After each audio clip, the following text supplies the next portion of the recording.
Hi, y'all. My name is Shannon Elder. I'll be your moderator for our next panel, Art Imitates Activism, Imitates Art. First, a bit about me. I'm the creative director and co-founder of PietschHouse and curatorial leader at Futurefront Texas. In both roles, I work at the intersection of art and community advocacy, which is why I'm really excited to be here with you today, leading this panel and sitting here with all these amazing artists and activists that we have with us today. So I'll just introduce everybody that we have here. First, Renaud. Rio is a first-generation Filipino-American specializing in campaign branding and compelling social media campaigns. She has worked with organizations like Planned Parenthood, Amaze, the Stop Asian Hate Rally, and Deeds Not Words. We also have Reza Christian. Reza is the founder and the EIC of Sustain the Mag. Reza uses her writing and creative direction to shape the narrative around sustainability and ecological responsibility. We also have Eli J. Allen. Eli has spent most of his professional career working a wide variety of public health initiatives, including addressing HIV and AIDS and ending military sexual assaults. He is now applying his experience to art advocacy as the executive director of Interfaces, an educational and performance-based arts collective. We are also joined by Samara Barks. Samara, also known as Mixed Hues, is an illustrator and muralist whose art career has taken her all across the country. She uses her art to amplify the representation of Black people in the communities she cares about and to create the world that she wants to see. So it's lovely to be here with you all today. Let's just get started with our first question here. So however you all want to pop in too, right? Like we can just keep it open. How have your artistic pursuits influenced your activist experiences or vice versa? I'll start off. I guess for me, it's writing. So I feel like writing is a form of art. And I would write a lot of poems and poetry growing up. And it was a good way for me to express my kind of like, teenage angst against my machismo father and the Catholicism, that like kind of things I've grown up with. And I wrote a lot of poems, like just kind of like writing all my like thoughts out, and because I never really agreed with the things I was brought up on. And then going to college had led me to an opening of that writing and like trying to figure out where that could lead to essentially. And I joined an intersectional feminist group in my college, and that really brought out like a better community and my artistic pursuing of writing. And I would join open mics and just talk about it. I haven't actually wrote a poem in a while, but then that led me to start Sustain the Mag when I became more into the eco space and wanting to try to, in 2017, build a more inclusive space in writing and media as well for the environmental and social justice. So, yeah. I think I can add a little bit to that. For me, I work a lot on the back end for my design work, and looking and designing events and designing spaces and making spaces for artists here. And when I'm looking at other art, and especially in like the activist space, I'm really like, I take a look back into what the message is saying. I look really much more deep as to what it took to put that together and what it really meant to the artist, and what they're kind of trying to convey, and really try to take that into consideration when I'm doing my own artistic things. Amazing. Yeah, I guess for me, art and activism both have very personal experiences. So if you think of art as like an aesthetic expression or a vocal expression, the same thing can be said for activism, right? So it's a cause that you care about. So for me, they go really hand in hand. I have been an illustrator since I was very, very small, but I never thought that there would be a space to make a living in the professional world as an illustrator. So I actually went to school for design. And the last sort of half a decade with social media and content creation just kind of like exploding in the internet. There's a lot of free advertising to be made in like Instagram, TikTok, etc. That's really where I sort of found my ground in advocacy illustration. And it's been a really great way for me to express myself creatively while also like just furthering a cause that I care about. And it's been really great. Yeah, I think for me, I would say I grew up as a musician and a writer. When I graduated from college, I really found myself in political spaces, and a lot of advocacy work, a lot of immigration work, and a lot of the times the roles that I had were in communications, and so I tried to be as creative with that as possible. So like we were talking about zines earlier, like thinking about how we could make zines to like bring light to issues and things like that. And now as the director of this art showcase, I think that I really combine activism into that. I have a partner that also helps lead the showcases, and we've both been in political spaces a lot. And so we think about like who can't have access to an art showcase, like how much, like why do you need a tabling fee? Like a lot of artists, that'll block them from being in that space, right? Or like people that have never, like, don't know how to access being in a music showcase, like how do they reach out to a promoter, things like that, breaking down those barriers, because there are lots of barriers in the art world, and thinking through that in that way. So yeah, I guess how would you all say, how could art be used to bring more people into progressive culture? It can be used to open conversations. When people other others, they don't see the humanity in whatever group they're othering. So I like to show everyday cultural everything. We all do similar things across cultures. Focusing on Black subjects, I'm showing you our everyday life, our everyday culture. We are human, we are people, we laugh, we love, we want to do everything that everyone else does. I know a lot of people won't be perceptive to that humanity because of whatever reasons. They'll never love us. But what I can do is show that, hoping to open dialogue for people to look outside of their ethnic circles, to look outside of their communities and see that we all want the same things for our families and for ourselves. Art activism doesn't have to be hardcore political. What's political is us living, us being happy, us just being. Somehow that has become a political statement, even though it's not overtly a political thing. So my art necessarily might not be like art from, and sometimes it is, from the Black Panther papers that used to come out. The artist Emery was the chairman of the Black Panther pamphlets they used to put out. Very political, very in your face. Sometimes that is my art, but most of the time it's just showing us.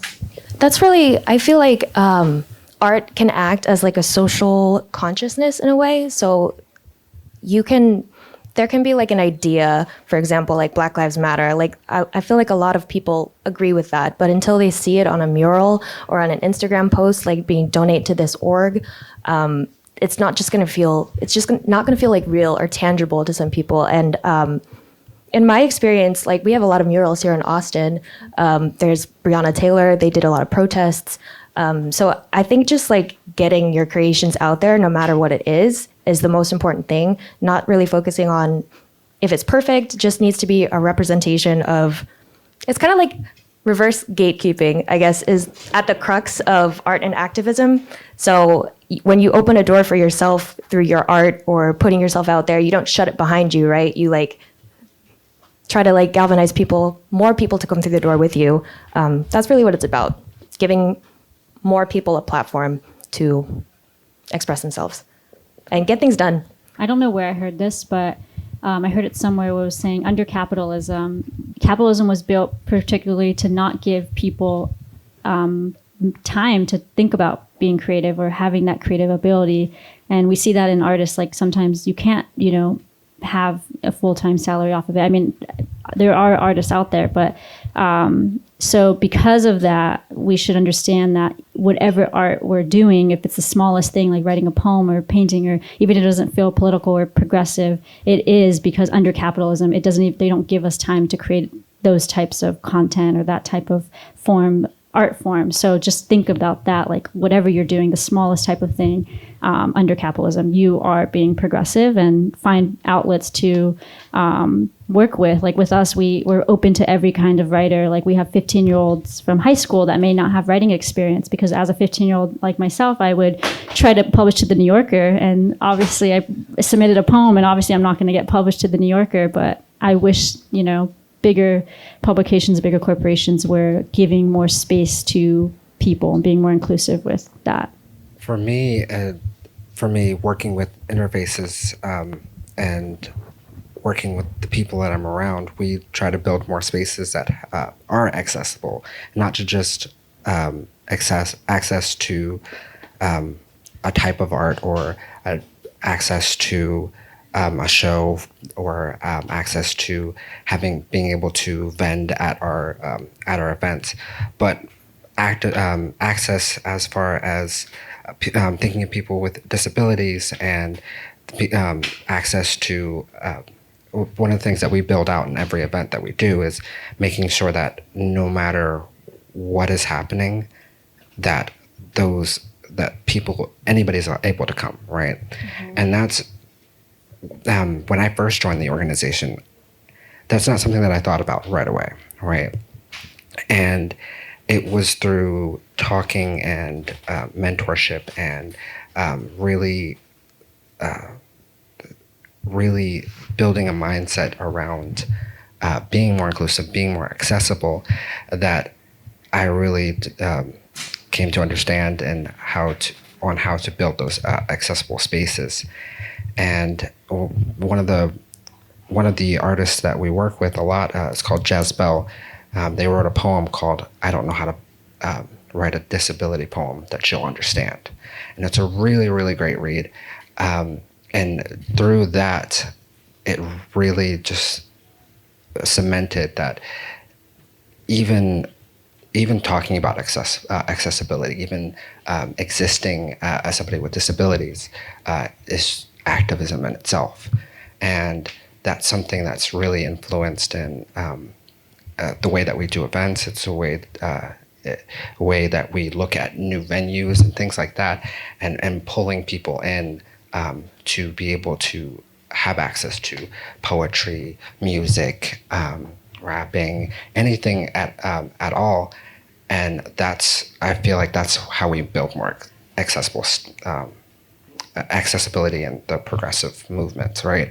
It's bringing people in and just it's making sure that you're thinking of every possible scenario and designing spaces not just as not just spaces that include multiple different people. It's building spaces that have where people are able to access those venues, are able to access the stage and things like that, so that the people that do come up to those events feel like they can enjoy that event, right?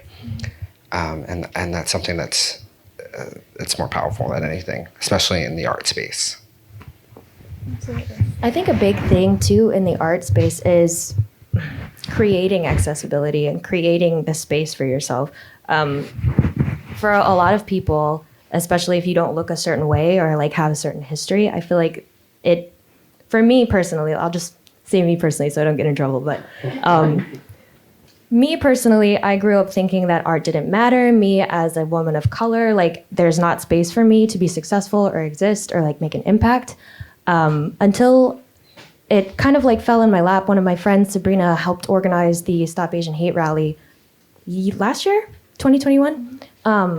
Yeah, and that was kind of like the first step into activism illustration that I'd ever done. And it was so fulfilling and galvanizing and kind of made me think, oh shit, like there is space for me. I just had to like create it. And that can be hard. That can be challenging, just putting yourself out there, like being judged. Mm-hmm. But if you have something important to say and like marginalized communities can relate to that, I think you should just do it. And you just have to create it for yourself. And that's why I think that mentorship is very important in the art space as well. I don't think there's a lot of opportunities for young artists to really feel confident in pursuing that. Because when I was growing up, it's like doctor or like nothing, you know, like you're never going to be successful just doing your little doodles all over the place. But here we are now. I'm on a panel talking about it. And it feels great. It feels amazing. And I'm so grateful that I get to do this. Yeah. And meet everybody. I mean, I think kind of going off of that too, like art, like the art space is historically a very colonial space, right? Like who is in an art gallery, right? Like who is actually in the art museum in New York, right? And how do those people get there? Like that's like a whole thing. So like it makes sense that a lot of people, and I mean, going back to what you were saying as well, like people growing up like not necessarily having access around these sorts of things, not feeling like like sometimes students don't even have art classes in school now, right? So really thinking about like how reopening that creativity and like what that looks like under capitalism too, right? Like that we actually do deserve to rest and we do deserve to create, regardless of what the world has to say about that. And everybody deserves to be in the art space, regardless of who is claimed to be the best, who is like getting paid for these like big things and like these big galleries and all of that sort of stuff, which I think is really shifting too. But yeah, I was gonna say something else too about that. Kind of just going off of that, just like, I think that art is a way to push forward progressive culture in a lot of ways that people don't think about. Like, I think art exists in a lot of ways that people are not always perceptive of. Like music, for example, like that's a really big way. Like sometimes somebody might not actually show up to a rally, but maybe they hear a message through a song and then they're like, oh, I want to dig into this more now. There's lots of different avenues, and I think that like the beauty of art is that there are so many methods. There are so many versions of it that like you can really have people access it on a variety of levels. Art, for a lot of people, is a tool to process trauma. Yeah. Which is, it can come out in so many mediums, whether that's like a mural or a song, like you were saying. So when you look at it, art as a community experience, and people see your mural of, Breonna Gray or Breonna Taylor. I was thinking of Freddie Gray, but you see that and you community galvanizes behind that, and it's like, yeah, that's not right. That can drive action, which I think is the ultimate point of activism. Mm-hmm. For sure. You seemed like you were going to add something. Was it? No, I agree with everything. And social media is a huge aspect to like express yourselves. I think people should express their art, and even if they're not getting thousands of likes, like they should just do it. They should just put it out there, because you never know who you're going to meet and who you're going to, band together with and have that community, and maybe you're creating something bigger. Yeah, you don't know who's going to see it and who's going to relate and who's going to take it like maybe a step further than you would have thought to. I mean, it's almost like the famous quote Nina Simone said, as an artist, it's our duty to reflect the times. Mm-hmm. If you're not reflecting the times, then what are you doing? We are written and visual storytellers of our history. Mm-hmm. If we don't tell our stories, someone else will, and they'll get it wrong. Mm-hmm. And they'll tell it how they want to tell it. Mm-hmm. So how it's going to push progress in the right direction is it's almost going into the next question. We force society to look at itself, that all these regressive legislative things that they're passing now and banning books and trying to rewrite what we all know is not right. Visual storytellers will always keep that ledger throughout history. There will always be oral storytellers and artists that said, no, this is what was going on at that time. Emory Douglas, like I keep going back to him, he was the minister of the Black Panther Papers. Like so much of his art fueled that whole movement. He was the visual catalyst for a lot of what the Black Panthers put out. The iconic Black Panther for the the free food program. All of that imagery was so powerful, and it's still used today. And I'm going to leave the rest for the next question. Well, let's just go on to that then. So what does the intersection of art and activism look like in the next few years? I think it's going to continue to be, it can kind of continue from what we've been doing for the past 30 years, because those problems and those issues have not gone away. Mm-hmm. They've just mutated into different ways of oppression throughout our society. So women are still fighting for autonomy. Black people are still fighting to live. Asian people are still fighting to be seen. These issues that we've been fighting and our parents and our grandparents have been fighting for generations, they just keep coming back. So I think the art and activism now, since we have so much technology, we have a much more widespread audience, and we're able to get our messages out in a variety of media. So I think it's just going to keep growing with the newest like NFTs and all this other new technology coming and how we can spread the message of progression. We are not going to take our foot off the neck of society to keep changing. You can see it in the younger kids now and the protests they're leading and the voice that they're building. It's just going to keep getting stronger. Anyone else? I don't even know how you can go after that. Yeah, just processing that. What was the question again? She just knocked it out of the park. I mean, really. How does the intersection of art and activism look in the next few years? I say for myself, just so I don't get in trouble as well, I'm hoping that more art is backed up with a lot more substance. I see a lot of murals and I see a lot of companies and organizations putting forth art and contracting artists, but once that art is created and that feeling is portrayed into the community, what's happening afterwards, right? Where are we following up with action on that part? And I'm really hoping to move the conversation away from just the feeling, but the act of caring, the act of making sure that legislation like this, like we've seen coming up, doesn't continue to keep happening. Action that results in people actually, for lack of a better word, I don't know if I can curse, but giving a damn about what's happening and continues to happen.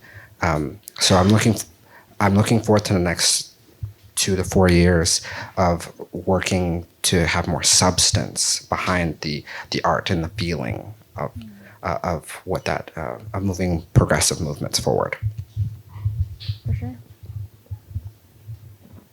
I kind of like, I'm taking what you're saying and I'm taking that literally too with like, in writing, we're seeing social media. There's so many social graphics now and illustrations, and those are amazing. I'm all about them.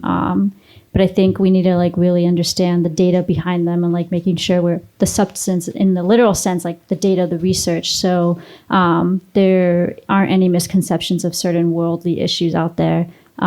Which could be, you know, where fake news comes from. And because social media is such a powerful platform, I think digitally, like you said, NFTs, like that is where art's leading us to. It's a good sign because we need urgency for all these social issues. And the only downside is like making sure, like, how does the substance come out of that? Where are the actions? And the only motto we have at Sustain is we're trying to figure that out too, because we have a huge social media platform. And there's so many worldly issues we want to talk about, but our team is so small and we're very grassroots. Like, we don't get paid. We're doing this because we want to over the last 3 years since I've been out of college. The last thing I'll leave with is like, our motto is slow media. We're all about taking a little bit more rest in ourselves and more slower time thinking and processing certain issues and trying to figure out the best way to share a message so we don't put harm out into the world, but put good, essentially. For sure. Yeah. If I can say one thing, just taking what you just said, if in anything that this group takes away from it's fund the art programs. Because if we're going to be the message, if we're going to be expressing our feelings and you're going to have a reaction from that, fund them. Because it's our art, it's our experience that we're putting out there, and that, like, doing things like this is challenging in a sense of like putting yourself out there, having the confidence to be able to come up here and say what you're thinking or what's everybody else is thinking but is not willing to say, is difficult. So fund the arts. That's the last thing I'll say about that. Yeah, kind of going off of that, what I was going to throw in too is like, I really hope that over the next few years, we like pay people for their art. I think that it's really common that people ask people to play for free. They ask people to design something for free. They lowball people if they're freelancing, right? Like, and like, I understand where that comes from, but oftentimes, like, it just doesn't even matter. Like, you should just pay people well to be creative because they deserve it, and because oftentimes they are not paid what they deserve to create. And then in hand with that too, I think what also would be amazing is, like, with a lot of the artists that, like, I see come through PietschHouse that are a lot of our events, they're like, you know, I just didn't think that I was good enough for this. Like, I just didn't think that it was good. Like, I would have never thought about it. And, like, I think that that goes hand in hand with paying people. Because paying people, like, that is a show of value, right? So yeah, I think that, like, hopefully building people up like that and recognizing, like, if there is a free, you know, South by situation that you're going to, are they paying those people? I don't know. Like, investigate that, think about that, and, like, really think about where you're spending your time and how people are taking care of the creators in their space. Art and design, I feel like, is not really valued by a lot of people in the same way as sort of more tangible professions like doctors or business or anything like that. But because it's such a thing that's intertwined so daily into our lives, we don't even realize that we're being benefited or impacted by art. You notice when something is badly designed, but you don't notice when something is well designed because it just works the way that it's supposed to. And I feel like a lot of people forget that in our social. It takes time. There's a TikTok sound that's like, it costs that much because it takes me hours.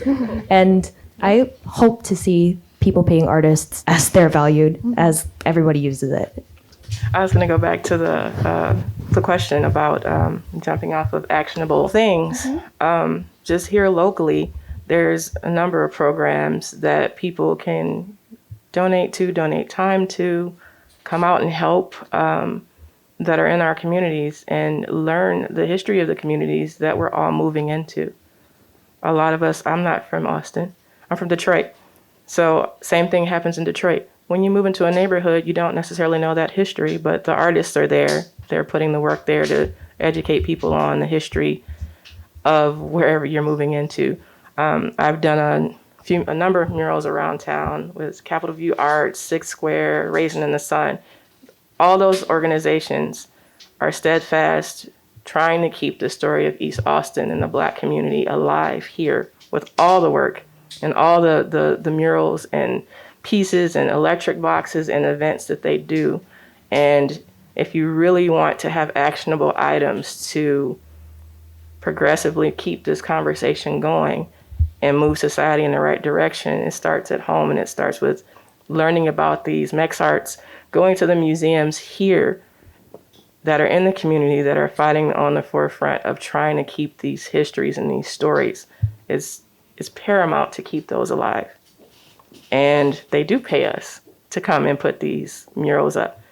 And every mural that I get to do, I learn a little bit more about Austin and its history and its people and why these areas are so sought after now.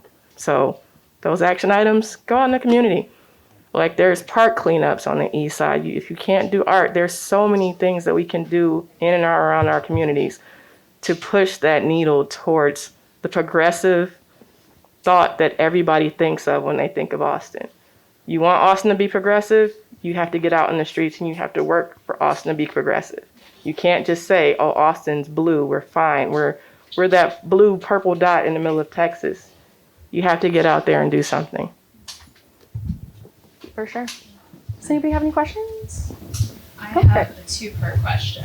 Have you seen or used any messaging or language or methods to actually convert people that are inspired by art to acting and doing something in the community? And then part two is, can you share an artist or some artist that has inspired you? So I'm going to use the Stop Asian Hate rally as an example in this. It's not really anything verbal that I think that made that campaign stand out. It was like the punchiness and the urgentness of, it was kind of like a punk, like, this is happening right now, people are dying right now, like aesthetic. And the color palette that I used was bright and bold and very just communicated urgency. And then the text that followed after was like, we're having a rally, come if this speaks to you. So art is universal. And if you elicit your emotion that you're trying, the message that you're trying to put out there, I guess will come through. And I think of an artivist who's inspired me. She works at Deeds Not Words currently. Her name is Edith Valle, and her design is what really kind of brought me into this space in the first place. She's amazing. She does so much good art activism work herself, and she is my inspiration and my mentor. It's mentorship, again, very important in this. Yeah, that's what I have to say. Oh, next.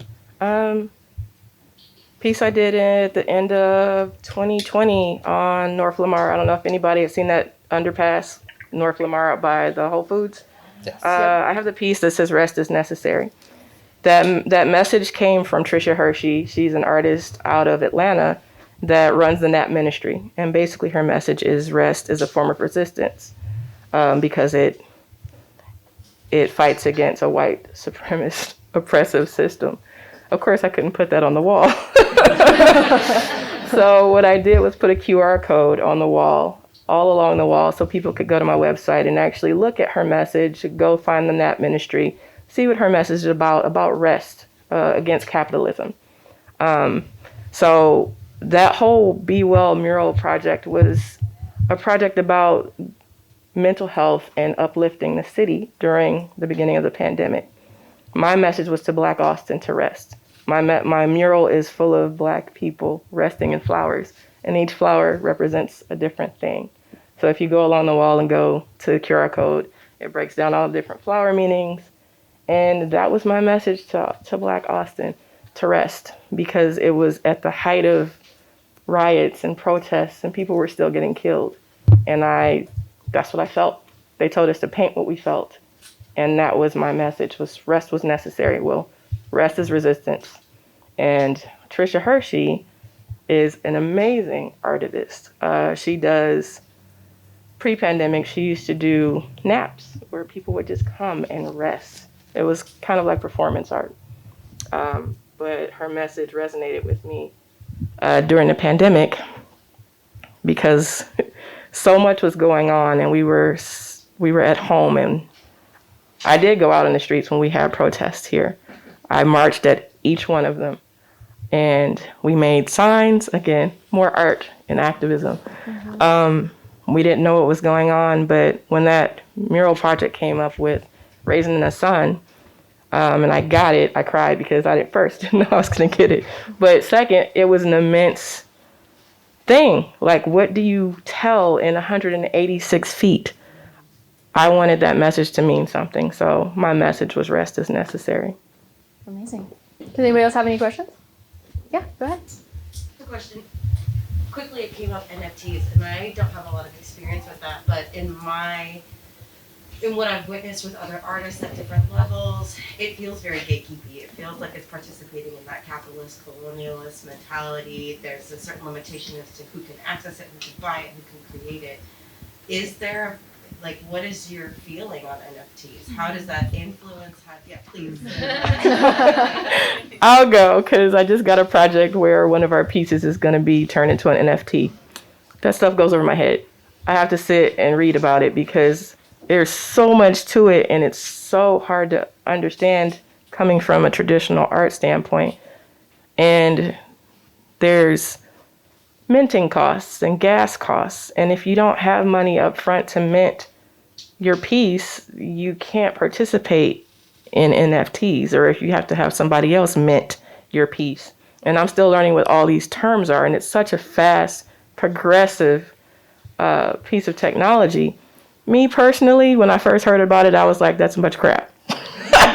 You mean somebody's going to take my digital piece, my real piece, turn it digital? Anybody can still screen cap it, but you're going to sell that and they own it, but somebody can still screen.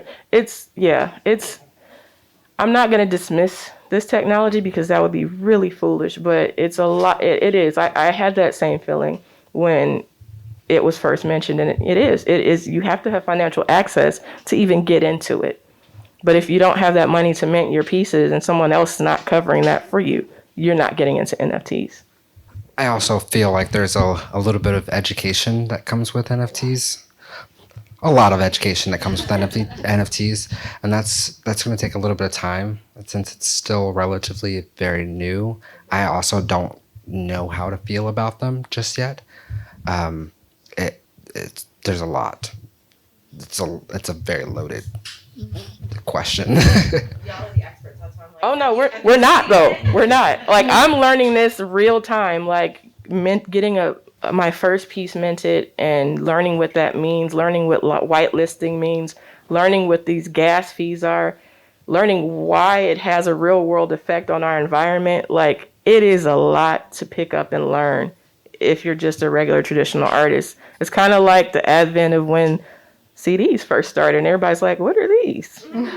I mean, it's a whole new technology mixing it with our art. So, or, when tablets first became huge and artists were drawing on tablets and traditional artists was like, well, you're cheating. That's a bunch of crap. Well, everybody works on a tablet. I work on a tablet now too.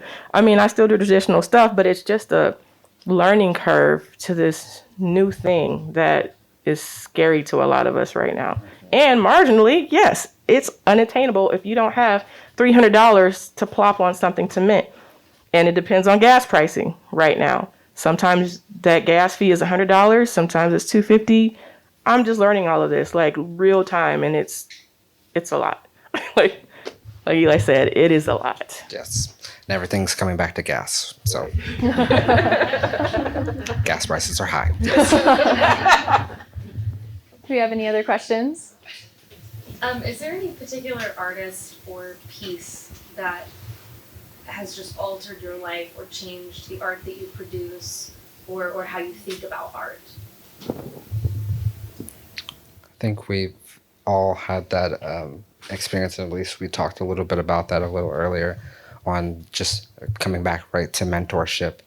I'll tell the story of how I got started with interfaces. This person does not know this, so I'm telling this, and they don't even know what the impact that they've had on me. But I went to a show last year that was for Joe Anderson. Joe Anderson is a amazing executive producer, poet, just one-man band all together. And I had known them from the work that we did together at my previous employer. He invited me to a show. It was his birthday. He does a birthday show every year. Big thing. Brings everybody from the community out. He's got people from all over the state. He's got council members coming. He's got this is a big thing. And of course, me having coming from military family, I know that I'm supposed to be about 15, 20 minutes early. That's just what they tell you. So I get there and Joe is not ready. Joe's still grabbing things out of his car, hasn't set up anything, nothing. So I get there, I get out of my car. Joe hands me this box of t-shirts and is like, take this inside. I'm like, okay. So I take it inside and I set up a table. I'm starting to set up tables. I'm starting to do actually work this event. And then Joe's running around. And Joe comes up to me a little bit later and it's like, hey, can you hand out all these t-shirts to everybody who comes into the door since you're so early? I'm like, I came here to watch this show. I didn't come here to work this show. And I was just passing it out, just one minding this, one brain cell, I got to do this for him. And as I'm doing this and I get him some water, I'm chasing around with the towel, all of this stuff. And then we get ready for Joe to get on there. I'm pressing his coat and making sure it's all good and all of that. And he goes up on stage. I go find my seat. I find the literature of what this actual show is about. And the curtains open, or not curtains, but he gets up on stage and just starts going at it and doing his poetry. And it's got a band in the background. It's just beautiful. And that whole experience of me taking care of the back end of putting together handing out the t-shirts and making sure he looks good and making sure he's got water, all that stuff really cemented what I wanted to do as far as helping other artists be able to put on these shows. Even if it was just a small, minute thing of I'm going to hand out this, it really set forth the tone for how I was going to move into the artistic space and the creative space of having a mindset of I want to help other people be able to put their shows together, put their art out there, make it as accessible as possible, make them feel good about what they're doing, and make them feel comfortable in the space that they're trying to occupy, because it's not easy to put yourself out there. And even when you do, it doesn't get the response, always the best response. So that's how it helped me get started. Absolutely. There's a piece that I thought of immediately when you asked your question, and it's just a urinal by Marcel Duchamp. He literally just put a urinal on a pedestal and signed his name. And it was, me personally, I don't think that's art. I think that's trash and horrible. But I think the dialogue that he opened with that is the important part, because I think the conversation created can influence the trajectory of it, right? So that makes me think of like when you go to a museum, an art museum with someone who's not an artist, and they go like, "Oh, my kid could have made that." It's like, yes, that's the point. Do it, you know. And that piece, when I was learning about it in high school, art history, I was like, oh, art can be anything, because he said this was art. He said it was important, and it's on a pedestal in a museum. So I guess it must be. But it's really like the power that you put behind your work too, and anyone can do it, and everyone should. Absolutely. Yeah. Not groundbreaking or like shook my world, but kind of formed my art style. You guys remember Good Times and the painting that came on in the beginning of the show called The Juke Joint? Ernie Barnes is that artist. And his style was super elongated, very forced perspective, very beautiful work. His art definitely influenced how I paint and draw today. But what got me, even as a young artist, my mom was an artist, like I said, and she influenced me. She made me. But his art showcased, one writer said his art showcased the beauty of everyday Black life. He painted us shooting basketball, dancing in a juke joint, graduating from high school, a mother hot pressing her daughter's hair. He painted us. And he showed it on a national scale. And I think that is kind of what I want to continue to do today, is to, like I said, to show our humanity, to show, and we shouldn't even have to fight to show our humanity, but we do. So it doesn't have to be anything grand. I just want to show us and our beauty, and that's it. Amazing. Well, I think we just have a few more minutes left, but does everybody want to just share maybe like something you're working on, or maybe something coming up for you, where people can find you? I don't know. Whatever it is. You can find me at Sustain the Mag. That's my publication. My personal account at Reza Christian. It's like Christian without the H. And then sustainthemag.com. We actually have a panel speaking about on local engagement and action in the community. So we're actually going to have Sabrina, who she mentioned earlier, on the panel, and I'll be moderating that. So that's a kind of a cool thing we'll be having this Sunday, actually, at Albert's. Awesome. You can find me at Mixed Hues or somewhere around the city painting. You might see me in the street. Tomorrow we're going to be at the downtown bike tour. Going to take a tour of murals, so it's free. If you want to go register for it, you can check Raisin in the Sun's page, get that registration link. We're going to start at 9 a.m. at 6th and San Marcos, and we're going to ride through the city and stop at some of those murals. And one of my murals, the Be Well, Rest is Necessary mural, is on that tour. You can find us at ATX Interfaces. We have a few things coming out. We have a zine that's coming out called Watchdog. That's going to be on community policing and the data that they collect on us. That's going to be really, really good. I'm excited about that. It's done by 25 different local artists here to Austin, and their pre-orders are available right now on our website at atxinterfaces.org. I recently finished a residency at Deeds Not Words, which is Wendy Davis's nonprofit here in Austin. And we actually have a zine coming out very soon, too. It's about the power of art and the intersection of art and advocacy. It's not printed yet, but it's coming out very soon. And you can find me, if you vote in Travis County, you can find my yard signs at your polling locations. If they're progressive, there's like a 50% chance that I probably did that logo. That's where I'm at. I'm on the billboards. I'm on the yard signs here around town. But yeah. So PietschHouse is actually putting together a South by show tonight, tomorrow night, and on Sunday, a 3-day show. We've got 5 bands a night, 25 visual artists that are going to be set up. It's at a warehouse down south.